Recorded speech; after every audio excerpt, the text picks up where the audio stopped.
Hi, everybody. Welcome to this webinar of Silicon Valley Certification Hub. We're really glad that you are with us. And this time we have an amazing guest. He's Umar Usman. He is assistant professor of marketing at Florida International University and professor of the digital marketing class. He's author of 4 papers and two are super interesting. One is the persuasive power of AI integration, and the other is leveling the playing field in private, the interplay of malicious envy and anonymity in online revenge. Well, welcome, Umair. How are you? Thank you. I'm doing good. How are you doing today? Really good. Really good. Thank you so much.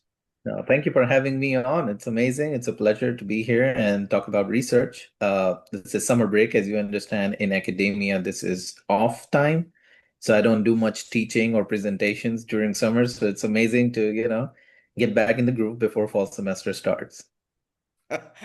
That's true. Before all semester starts, that is crazy at that time. Oh yeah, it gets crazy in the middle. Yeah. And at the end. And oh, absolutely. At the end, there's so many emails, missed assignments, missed grades, all those things make up extra credit. So I Well, appreciate it. I appreciate you doing this today because in the fall it would have been really hectic. yeah, I can see it. Well, thank you so much. So, tell us, like, if you want, I already say a little bit about you, but I don't know if you want to present or tell us, like, what will happen during this webinar. All right. Yeah, just as a starter, as you introduced me, I've got these two papers that came out most recently. One is on AI, the other is on envy. So my primary research area as a professor is consumer responses to new technologies and marketing. So I study blockchain, I study decentralized finance, I sat on a committee recently where the student presented this wonderful dissertation on metaverse and consumer avatar engagement with brands. But my current published areas are like, AI predominantly, and obviously, which is what's happening all around the world. But my other interest is also in like the role of emotions and how emotions play a role in consumer decision making. And the main emotion I'm interested in is the emotion of envy, coming from an East Asian culture. And that is an emotion that drives a lot of behaviors. So that is what got intrigued me into consumer behavior. But as you asked, today we're going to talk about my paper on AI. So if you allow me to share my screen For sure. um, here. All right. Sorry. Here you go. All right. So today I've got this one of my most recent papers, The Persuasive Power of AI Ingratiation. And we use a persuasion knowledge theory perspective to explain how AI ingratiation works or doesn't work. This paper got published very recently with a beautiful team of co-authors here, Dr. Tebu Kim at UT Sydney, Dr. Aaron Garvey, who's also my PhD supervisor. He used to be at University of Kentucky, but he joined University of Tennessee, Knoxville, just very recently, and Dr. Adam Duhacek, who's a professor at University of Illinois in Chicago. Um, this paper, you could go and find it very much on the website. It is published in JACR, which stands for Journal of the Association for Consumer Research. And if you want to cite this for your future work, please use this. And I definitely love getting cited. So hopefully in positive light. But yeah, that's a little bit about the paper. I will get into the theory more. What I will do is I will describe to you what the paper is about or what it was about, because a lot has changed since this paper got initiated and got published in the AI world. But the core topic remains very interesting. And then I will describe to you the experiments we ran to, find support for our hypotheses and make those predictions. So just, we'll get right into it. And earlier when I used to present this idea at conferences or when I would talk to people and they would ask, "Oh, what are you working on? Oh, tell me about that paper." And I would ask them this question, "Do you re use Alexa or Siri?" And they'd be like, "Oh, yeah." And I'd be like, well, imagine if your Alexa or Siri starts flattering you or starts ingratiating itself with you. And they were like, oh, I would be creeped out. Oh, that's crazy. I have never seen that happen. You know? So this is 2021, 2022, peak COVID times when people were trying to get into these, devices and interacting with them a lot more. And they would get creeped out when I would ask them this question. They're like, I've never seen that happen, but I can see that happen. Lo and behold, we now have all these generative AI platforms that are doing this. So when I started this project, it felt like a futuristic, dystopian research that I'm engaging with, and it was hard to communicate what exactly is the merit, like implication of when it would apply. And in the matter of the last 2 years, we've seen exponential growth of these GPT models, and we've seen these GPT models do some weird stuff where people are like, "Oh, it's trying to make me feel good about myself" and stuff like that. I'll show you an example in the slides too. So I call this trends in conversational AI development back in the day, right? It's still somewhat true today, but this is related to the paper that I published. So back in the day, there was a growing interest in developing human-like conversational AI. You would still talk to your Siri and be like, "Yeah, it's a bot, and it talks like a bot." And then you call like a customer service and you hear about it, like, "Give me live agent because I want to hear a human." But now, these new conversational AIs, such as ChatGPT and Grok and Claude, they all have the conversational styles that are very human-like. They don't. It's like they can pass the Turing test very easily, right? So yes, it was a growing interest, but I think it's here now. Everybody, I think if you are given a mechanistic AI now to interact with, you'll be like, what is this? What is this Pentium 1 or something like that? Um, and there's a lot of research and why the conversational AI is able to engage with consumers in a human-like fashion is because there's a lot of natural language processing capabilities, and we've seen these examples with ChatGPT. So the current research that I'm going to present today was about this, and it definitely is more salient now. But the idea was the use of ingratiation by an AI and its effect on consumers' evaluation of AI's usefulness. And we defined AI usefulness as like product recommendation acceptance and their predictive accuracy of such. And we only study conversational AI in this. So yes, you might have questions about like, what about humanoids or what about robots or avatars? Those are definitely very valid questions. But one thing about experimental research is that you've got to contain the factors, the moving parts, to tease out the effect of one thing on another. So if you keep adding layers of like, how physically embodied that robot or AI is, then that adds another layer of complexity. So just to keep things more parsimonious, we went ahead and we decided we'll only study conversational AI that doesn't really have a physical form. So ingratiation and persuasion knowledge. Um, To tell you what ingratiation is, a lot of people are more aware of these terms, such as flattery, which is like, "Hey, Alejandro, love the shirt you're wearing, really giving the summer vibes." So that's flattery.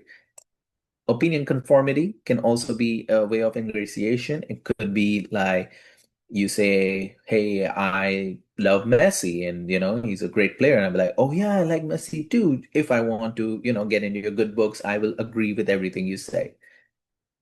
And then favor rendering, which is kind of like a preemptive way of saying, "Hey, do you need something from me? I'm running out to the market." This is what humans do in general. But now you see with ChatGPT, you ask them, "Hey, I'm traveling to New York. Can you give me an itinerary?" It will make an itinerary, and it will, in the end, it will ask, "Would you like me to tell you blah, blah, blah, and blah, blah, blah?" Right? So that's like I'm already rendering you a favor, so you appreciate me like that. Now, within marketing research, especially and social psychology, predominantly there's a lot of positive effects of ingratiation on the ingratiator, which is in this case going to be the AI. So what ingratiation does is that it enhances the self-perspective of the receiver of the compliment, right? So when I say something about your shirt, Alejandro, you will be like, oh, it's something about me, not my shirt, because my shirt is my extended self. And you would take it more positively and like it. And even if you feel like it's, a little bit more blatant, you still like it. Because what's the harm, right? But for someone who has a lot of persuasion knowledge, and what does persuasion knowledge mean here? So it's important to define that. It's simply to what extent are you aware of these persuasive tactics that people use in marketing or advertising, right? So this is just a layman's definition. There's obviously more complicated definitions out there in academic literature. But what it really means is that do you as a consumer recognize flattery when it's happening? Or do you as a consumer recognize when somebody is agreeing with you and you're like, oh, I see what you're doing to me, right? And so prior research has shown that when someone's persuasion knowledge is accessible or they know about the tactic that is being used by a salesperson, they attach ulterior motives to that behavior. So if I was here for a job interview and I would have said, Alejandro, I love your shirt, you'd be like, I know why you're saying it. It's not a beautiful shirt anyways, but I know why you're saying it. Right. And you attach that motive that, oh, I'm here to get that job. And I would say anything to get it. So in a salesperson interaction context, that's very much there. Now, this is an example, and it will come later again in the slides. This is again literally from last night when I was preparing for this presentation. And I asked, I think parents should get more control over their children's social media consumption. Tell me some points I should present to my local town hall meeting to start a movement. Just read the first sentence. That's a powerful and timely issue to raise at a town hall meeting. It's very under the radar, but it is still doing something. It is appreciating what I'm trying to do, right? The other day, I was playing around with ChatGPT and I said, I'm going to Boise, Idaho for the Labor Day weekend. What should I do? It's like, Boise, Idaho is an amazing destination to visit for the whatever fun. I'm like, come on, you can't be so excited about Boise. It's not New York, it's not LA. So I understand what ChatGPT was trying to do for me. So that's the part where, AI is ingratiating you now. So I told you initially when I would ask people like, oh, imagine your Siri and Alexa doing it for you, and they'd be like, I don't know. But now we see it happening all the time. Um, so the other part of this research is on, how does this ingratiation impact the perceived usefulness of the AI? So one of the more simpler terms is like, are you going to accept recommendations from it or what it tells you to do? That's very simple. But there's another part of it, which is perceived accuracy of the AI. Now, users' perception of AI accuracy has been established in research predominantly, where they feel that AI is more objective than humans. And it comes from the theory of mind perception from Gray and Wegner, 2012. And there's a lot of research along those lines where they find that people don't attribute affective abilities to AI, but they attribute cognitive abilities to AI. So AI can perform rule-based tasks, but they cannot do emotion-based tasks or intuition-based tasks, right? And so users have predominantly been shown to prefer humans over AI over humans to complete more objective tasks, or at least they prefer humans for more subjective tasks, which again, now it might be changing a bit because we're using AI for almost everything. And they also perceive AIs to be more consistent and less prone to errors. So they can keep doing whatever they're doing consistently, so that can increase the accuracy of what it's doing. Now, how does ingratiation affect the user's perception of AI's accuracy? As I defined earlier, ingratiation fulfills self-enhancement motive. Everybody wants to feel good about themselves, right? So if somebody ingratiates you, flatters you, conforms with your opinion, you might like it. Even though you might know that they're trying to get something out of you, you will still like it. That's like the basic main effect of it. It also enhances credibility perceptions of the ingratiator, which is why you see a lot of people brown nosing in corporate sector. You have some colleagues and you're like, oh yeah, this person is all the time ingratiating my boss, and that's why he's in the good books, or that's why she's in the good books, right? Because it works. It enhances their credibility with the person receiving those comments.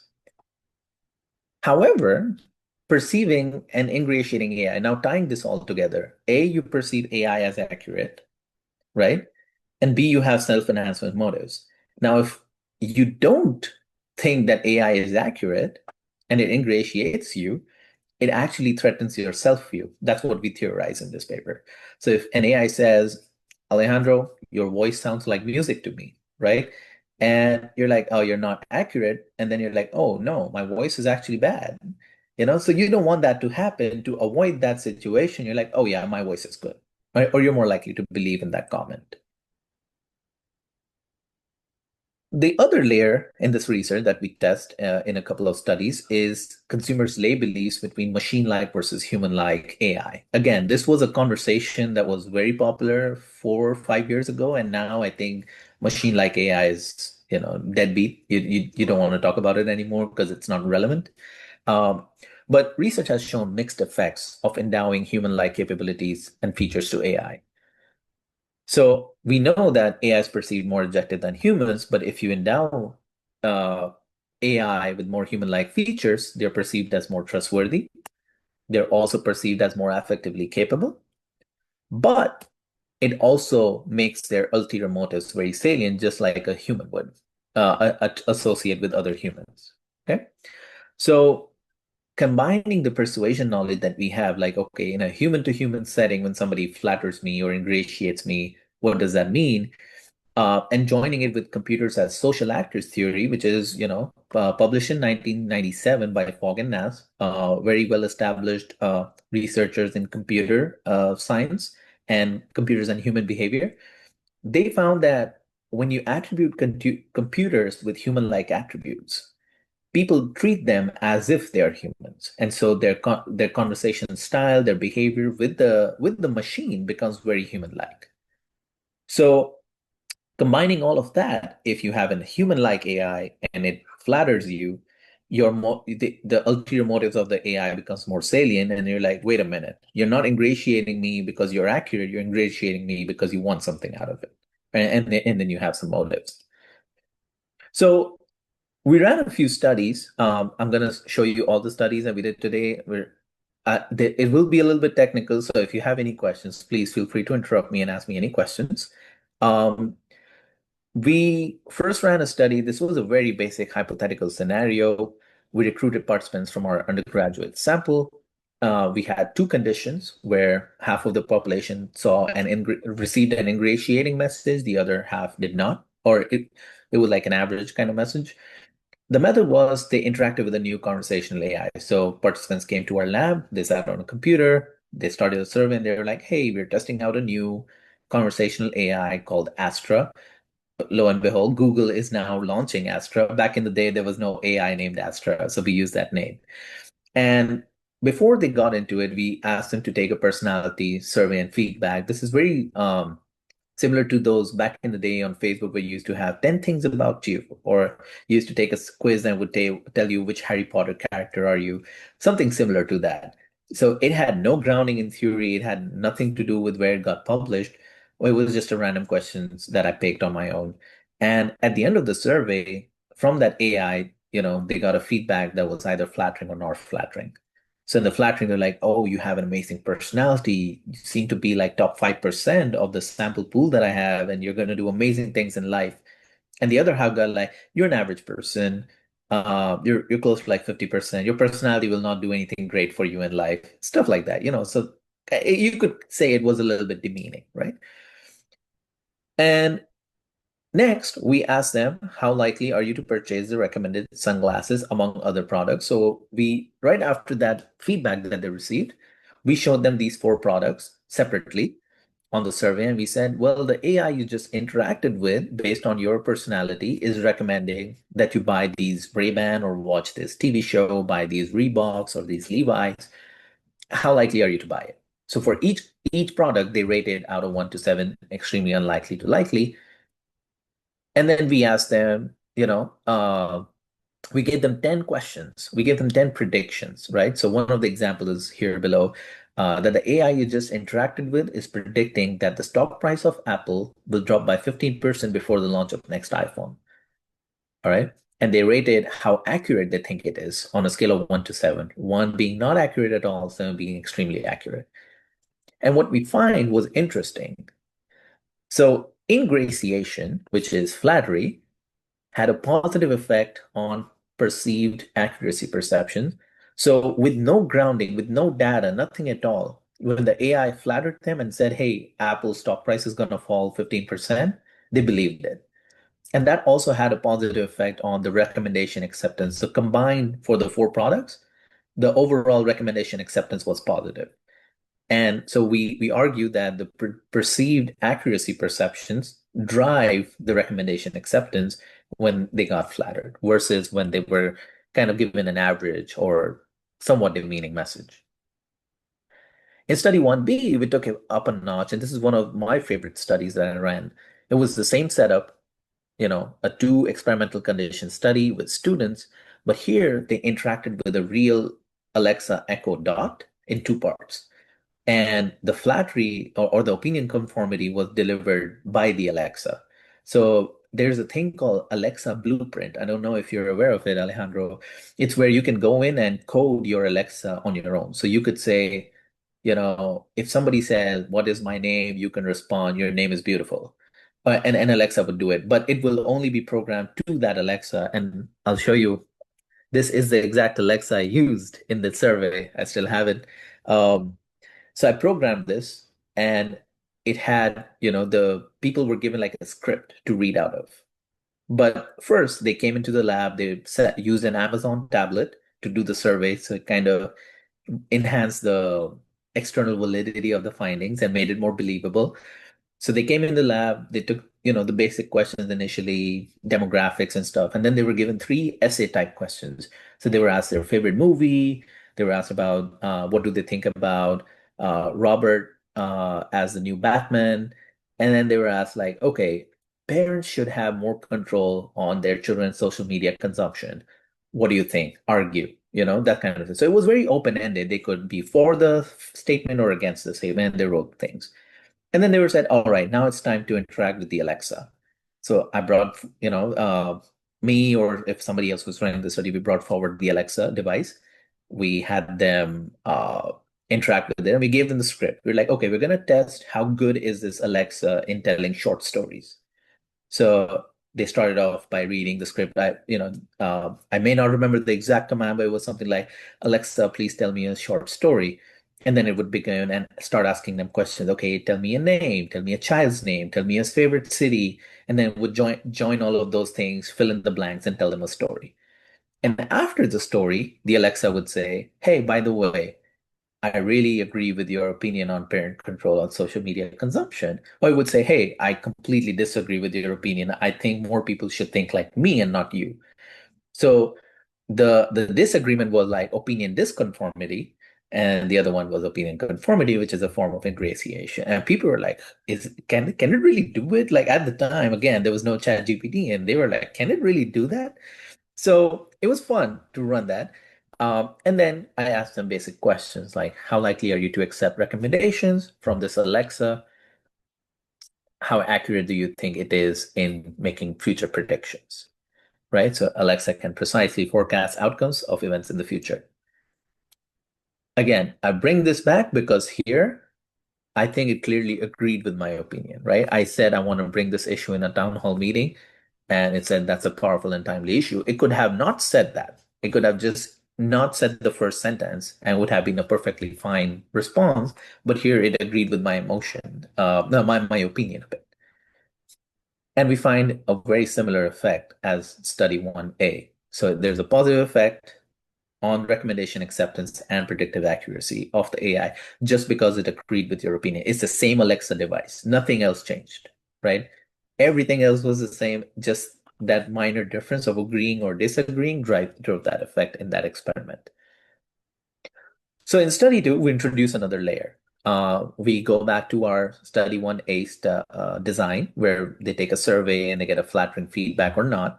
But we also manipulated to the extent the participants feel this AI is machine-like or human-like, right? So how we did that, we adapted a manipulation from Kim and Duhacek. This is a psychological science publication.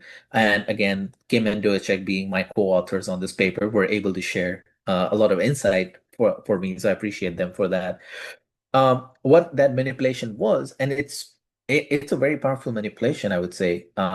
Without showing them any AI or physical AI, half of the people saw that this AI is like a machine and it follows, some flow decision making, flow chart, and it basically cannot think on its own. So if it's yes or no, and then it makes a decision. The other half saw this brain stem cell, and they're like, well, it thinks like a human, right? Nothing else. So it thinks like a human and it makes decisions like a human. And we gave them the same, those recommendations for Ray-Ban glasses and Mad Men and Reebok, and then the same predictive statements.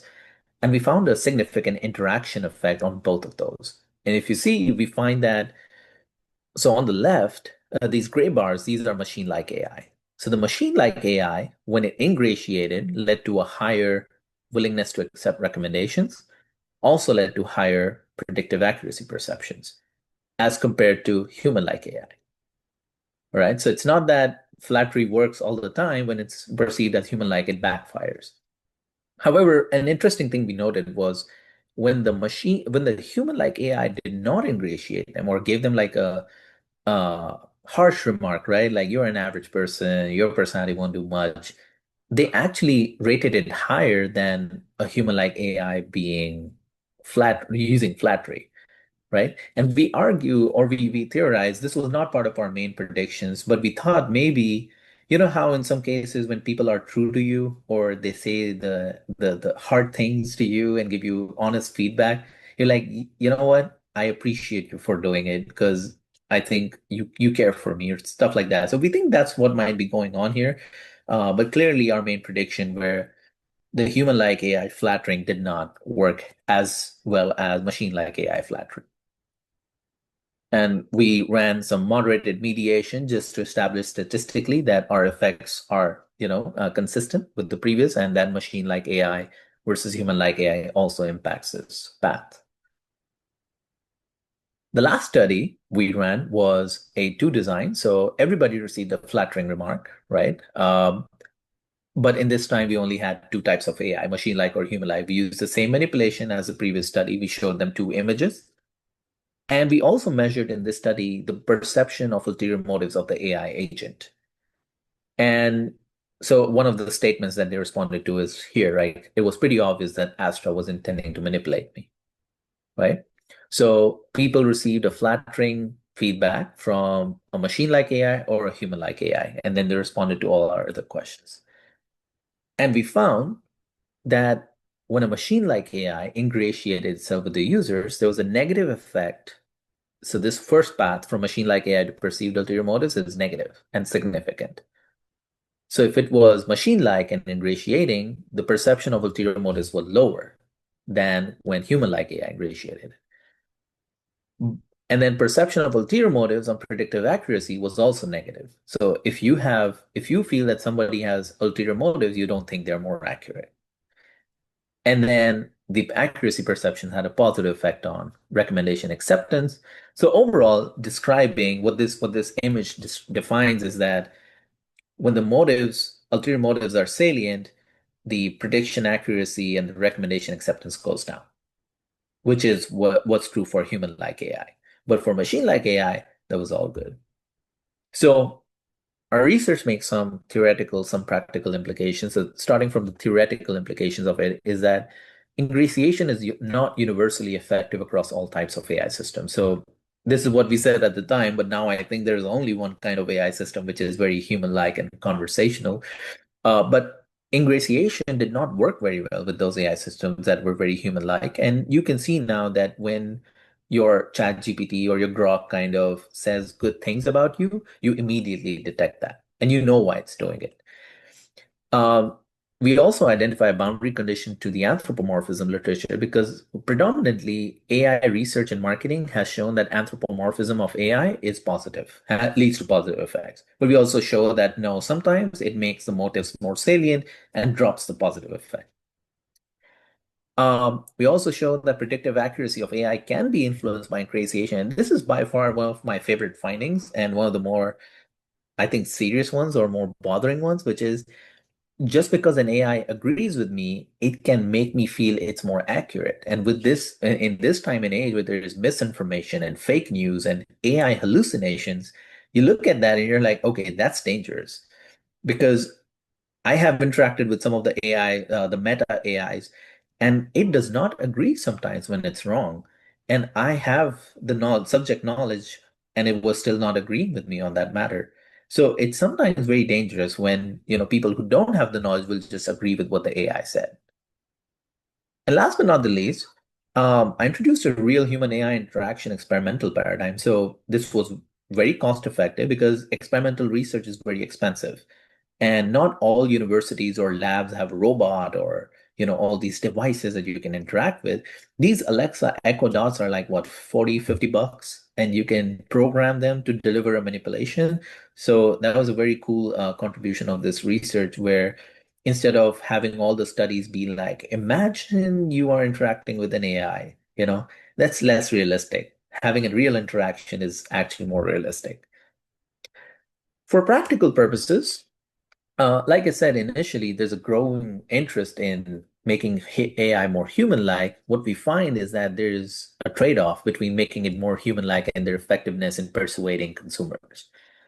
And on top of that, one thing that this research could offer is that you could profile your consumers based on their tendency to anthropomorphize technology. So there's a scale, I think it's from 2010. I'm forgetting the exact reference, but that paper basically established a scale that says individual differences in anthropomorphism. So what it means is that you and I have individual level differences. So for me, my car is a car, it's a thing. For you, your car might be, a buddy, or it could be someone you trust, your beautiful girl or whatever, all those things people associate with a more humanized version of things. So some people might humanize their phones, their inanimate objects, right? So you could basically profile that, okay, if there's a person who predominantly anthropomorphizes technology, then maybe don't flatter them because they're going to see the ulterior motives come through, right? So that might be a practical use of this research on that regard. But what this research leaves me with is some intriguing questions. And we've had this chat with my co-author team a lot. The first one is there a potential backlash for against AI ingratiation, such as blatant ingratiation? So in our studies, we used something that was very relevant. They took a personality feedback, a personality survey, and they got a feedback, or they wrote an essay and they got like, "Oh, I agree with you," or "I don't agree with you." But what if you come to me, I'm an AI, you chat with me, I'm like, can we start with your name? And you say, my name is Alejandro. And they're like, oh, that's a beautiful name. I wish my name was Alejandro, right? It's very blatant. Does that, regardless of whether it's machine like AI or human like AI, does that lead to a negative backlash on the AI? If yes, what types of blatant ingratiation will consumers be more susceptible to? You know, like I said, there's flattery, opinion conformity, favor rendering. Which one are they more susceptible to? And last but not least, does this have implications beyond, yeah, onto misinformation and spreading fake news? Because if that's true, then it definitely is a serious topic, and we definitely should investigate to what extent is that driving, sharing unvalidated WhatsApp messages, right? That could be definitely a thing to do. So that is all from my side. Thank you so much. If you want to contact me or send me any messages, please feel free to contact me at this email address. Um, and that's it. Yeah, thank you. Umer, that was an amazing presentation, and I'm not Thank you. flattery chatbot. Yeah, But thank you so much. I really love it. absolutely. Actually, we read the paper like some weeks, months ago, and it was like just impressive all the Hey, takeaways from it. So we have some questions for you. all right. Okay, bring it on.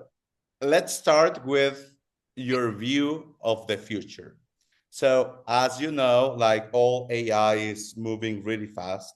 It's not the same as last year, and all of them are more and more human-like in voice, in text, in the way to interact with the user. So, how do you think that it will be the future in general in of chatbots, and what will be your kind of the best way to work with those human-like chatbots? Right. So it's a two-part thing, right? So there's as a consumer with and a brand using those chatbots versus me as a consumer using a chatbot myself, right? And predominantly like it's not even the future, it's here now. Like we are all using it. Government agencies are using it, education is using it, brands are using it. Coke just last winter remade a classic ad and it fell on its face where they made that winter ad and people were like, oh, it's so fake and it's so artificial, where the humans they don't see any people like many people in it, which was not like a Coke's personality. uh, so it's here, everybody's using it. The question is how effectively they can use it and how can they collaborate with the AI is the next step, because our roles as consumers is changing and becoming more of as a curators, right? So this is what I call ourselves now, like even as academics, we're becoming curators, because now I don't have to spend hours and hours finding literature review on a topic. I can just do deep research and I understand the limitations of it. So that's another side of it, right? So in the future, the ones who understand the AI's limitations and collaboratively use it are probably going to be more successful at doing that task versus those who blindly use it without reading what the prompt, the responses are. Because sometimes it hallucinates. We all know that, right? It makes up data for you. Um, Oftentimes it cannot bypass the gatekeepers, right? So for instance, if I use deep research, and this is for your audience if they're interested in doing research, you ask them to find top publications on AI in marketing from Journal of Marketing and Journal of Marketing Research. Those are like our top two in the field. And the AI cannot read those papers because they are subscription based. So what it does, it reads other papers and still gives you a citation of those other papers.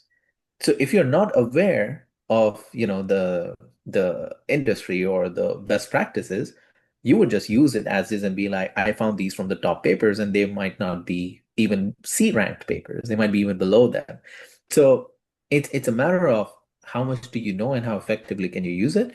And that's where I see the future going. The ones who are gonna be ahead of the game are going to be who really know it and use it with understanding its limitations. Perfect. And now we'll like follow up about like all the risk associated, because as you mentioned, while these AI flatter me more, I trust more on it, and then I can believe more, even their Mhm. hallucinations and their recommendations. So what do you think should be like the best practices to avoid like those bad behaviors from, I don't know, maybe Mhm. some people who the owner of that specific chatbot, or in Hmm. general companies, or what do you think that we should do on this? Yeah. Yeah. I mean, one of the easiest answers is that give a disclaimer, which I think a lot of GPT models especially are giving you now. So you go and you start chatting and it says, hey, it's not always accurate, so please double check your sources and stuff like that. It gives you that. But again, just like all other product disclaimers, it's in like a smaller font at the bottom. How many of us read the bottom? Right?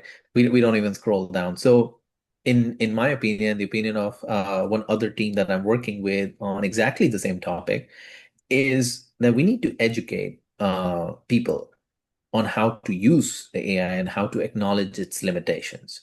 So currently, the opinion conformity chat screenshot that I showed you, it's part of an exercise that we did amongst ourselves. We asked three different chatbots the same question, and 10 different people did it. Some of them flattered them back, some of them did not. And we think that there's something going on based on how much we use that platform and how much it knows about us, right? So it's just a matter of educating people about what these chatbots can do or what their limitations are, as I mentioned before. So, let's say my mother, she doesn't know anything about AI, she doesn't know anything about technology, but she can still use a chatbot now. And if the chatbot says your opinion on, whatever, uh, anything controversial, right? Where there's maybe, a debate on the topic and it says one thing, she's gonna like it because an AI said it. It's not a human. What does it have to lose or gain by lying to me? So people like my mother who don't understand the technology that much are, our prime audience to educate. Like it can do these things and subconsciously change your perception about things or influence your behavior towards some things. So I just think that there needs to be a handbook of AI use of some sort, or like a brief tutorial, like 2, 3 minute bite-sized videos where you could basically educate people, like how is it doing things differently, or how is it trying to it's not trying to manipulate you necessarily, but how can you get manipulated by the mistakes it makes?